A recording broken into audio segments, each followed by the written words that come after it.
talaga ng mundo. Opo, yun.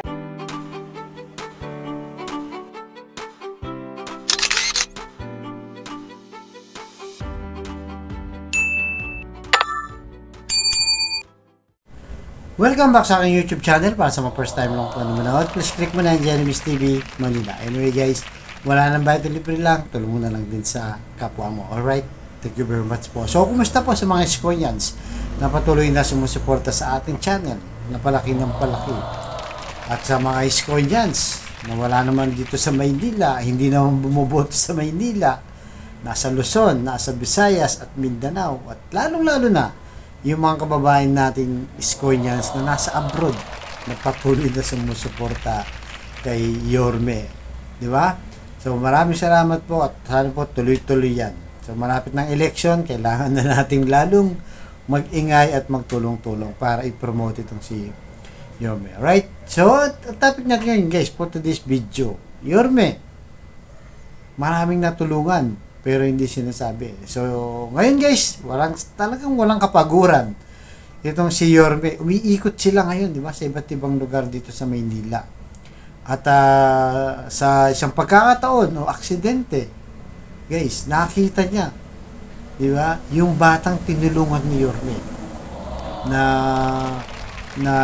Siguro nung panahon na yon, parang agaw buhay siya, parang na-incubator daw siya. Ibig sabihin guys, kulang sa buwan siguro yung bata, ikapito lang. Tapos lumabas na. Di ba dapat 9 months yan bago lumabas yung bata. Pero itong batang to, tinulungan to ni Yorme. Sila mismo nag-apas kay Yorme. Siyempre, sa mga tinutulong na Yorme, yung iba hindi niya na maalala yan guys. Pero ito mismo nagpakilala. Sabi niya, ito po yung tinulungan niyo.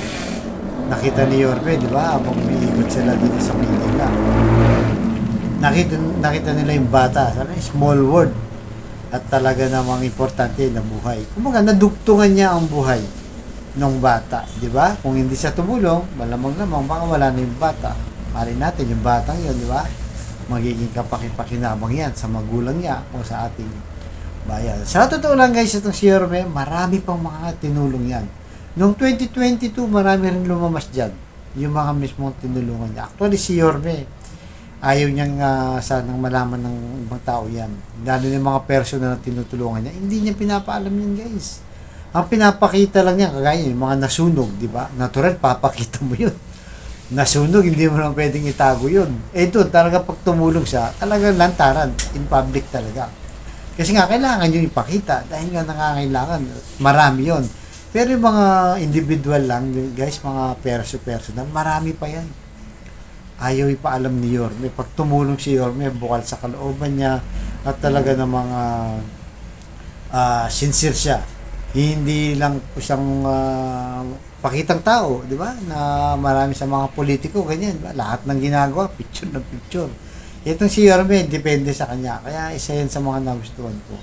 Pag nga naman mga personal, lumapit sa'yo, di ba? Kagaya na nag-aagaw buhay siguro yung bata, kailangan ng incubator. Siyempre, sino may kakayahan ganyan, di ba? Mga mayor, may mga posisyon sa gobyerno. Eh, kung ordinaryong tao ka, papansinin ka pa. Pero si Yorme, marami pang na hindi nailalabas. Tingnan natin saan na lumabas sila bago mag-election. Di ba? Para maipakita. Yung kusa, hindi naman sasabihin ni Yorme, lumabas kayo para malaman ng taong bayan. Hindi naman, di ba? So, yun ang kagandahan kay Yorme, guys. Pag tumulong, tulong talaga. Walang halong politika at walang halong kaplastikan. Di ba? So, kaya guys, anong masasabi nyo kay Yorme sa pagtulong na hindi pinapaalam sa tao? Di ba maganda yun? Nakasulat sa Biblia yun. Kung tutulong ka, dapat wag mong ipagsabi. Kahit kanino, para ma-bless ka. Kaya siguro si Yorme talagang very blessed yan, guys. Sa dami ng natulungan na hindi pinapakita. Ano pong reaction nyo dyan? So, bago yan, mag-green tea muna tayo.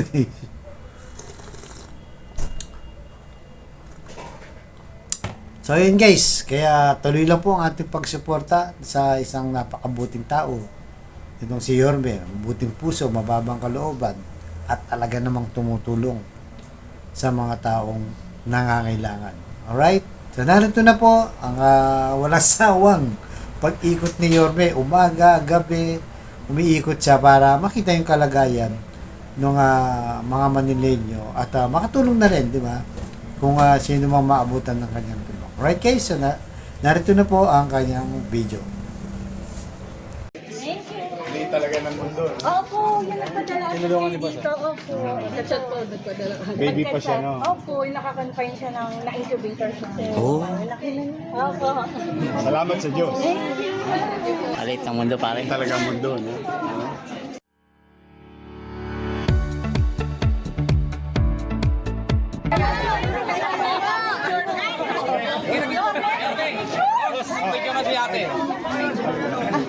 What's how much, Chichi?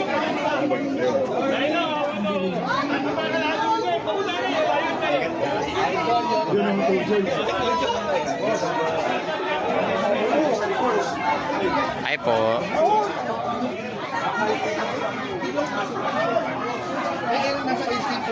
Balik ako, sinabi ni Chef. Hi! Good morning! Good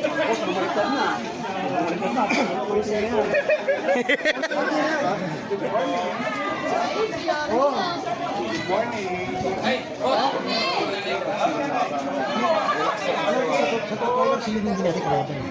Relax na tayo.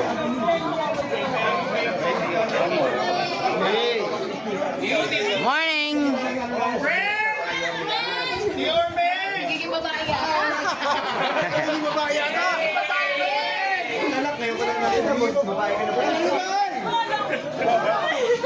Sorry, nagkusilip ko. Hindi, okay lang yan.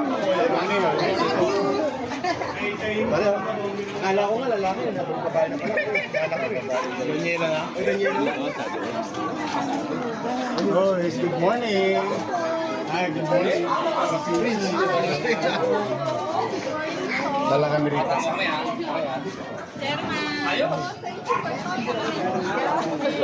Oh, mahal kayo ng chairman. Requesting na sunugan. Oh, sama-sama na si Chichi. Oh, Bolong, ano kayo? Sila Bolong. Hello. Okay, kaya na ako magpapapigil. Marami kaya. Ang magulat ang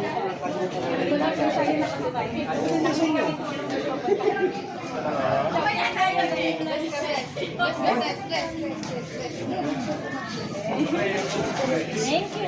Hindi talaga ng mundo. Opo, yung nagpadala kami Tinulungan niyo ba siya? dito. Opo. Nag-chat po, nagpadala kami. Baby pa siya, no? Opo, yung nakakonfine siya ng na-incubator siya. Oh. Laki na niya. Opo. Salamat sa Diyos. Thank you. Wala yung nanay dito sa atin. Alit ng mundo pare. Talagang mundo, no? Sipin mo. Importante, buhay yung bata. Buhay. Oo. Halika. 20 pesos lang. Charot. Halika. Sama si Chick.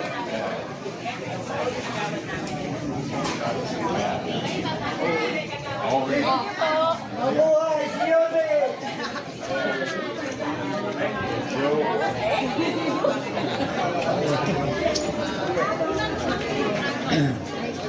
Boss.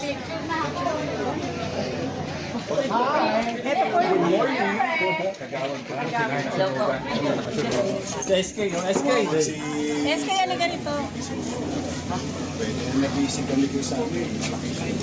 SK. Ganda po siya. Grabe. Sunugan.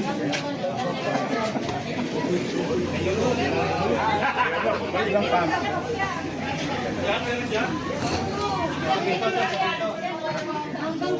Ay, ito pala yung sunog.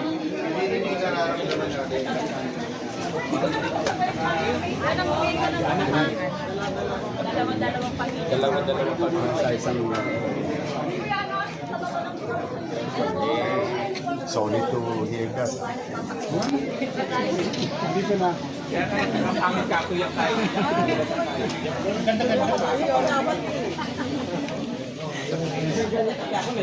Mga gamit niya.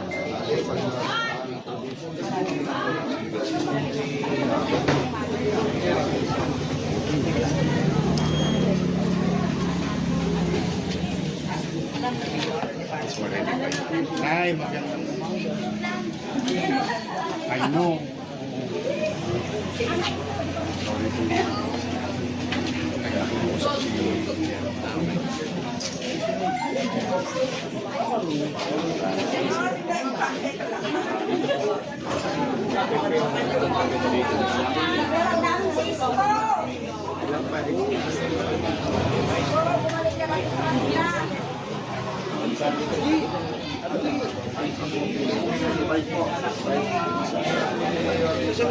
Sino? Boss. Bait na.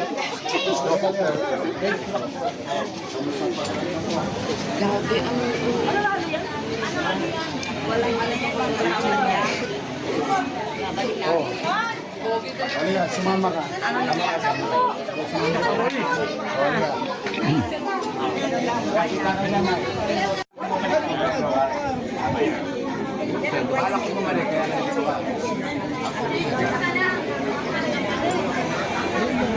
My multiple advocacies mean that I get to speak up for what I believe in.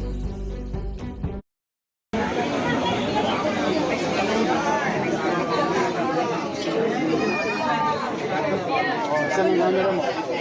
Hi! Good morning.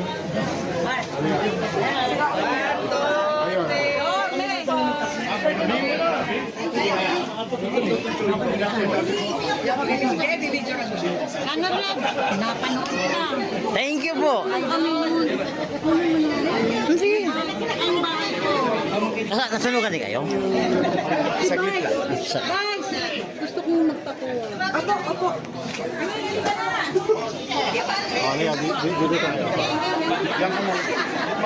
Mare, ito pa. Mansiyan ko. Teka lang.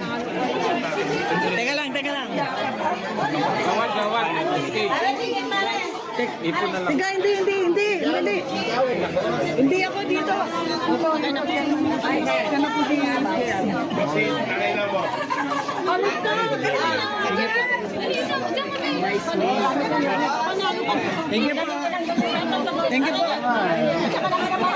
Yung sticker pa. Yan.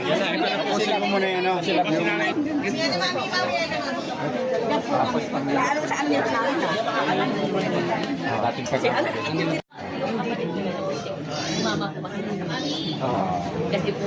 Basta anin kayo.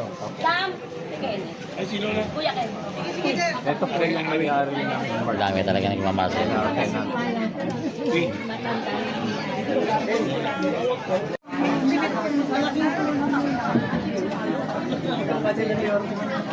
Malaking tulong yun.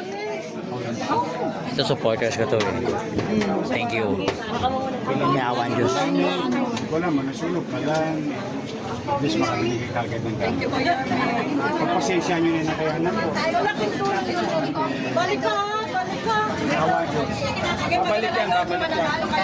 Kapit ko rin ko. Awa senyor. Babalik yan.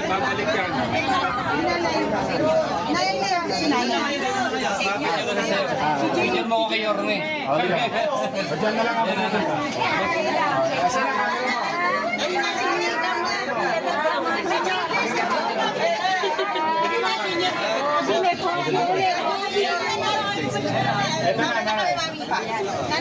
Smile namin, smile!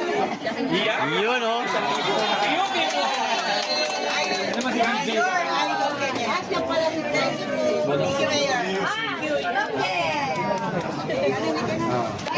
ano isa?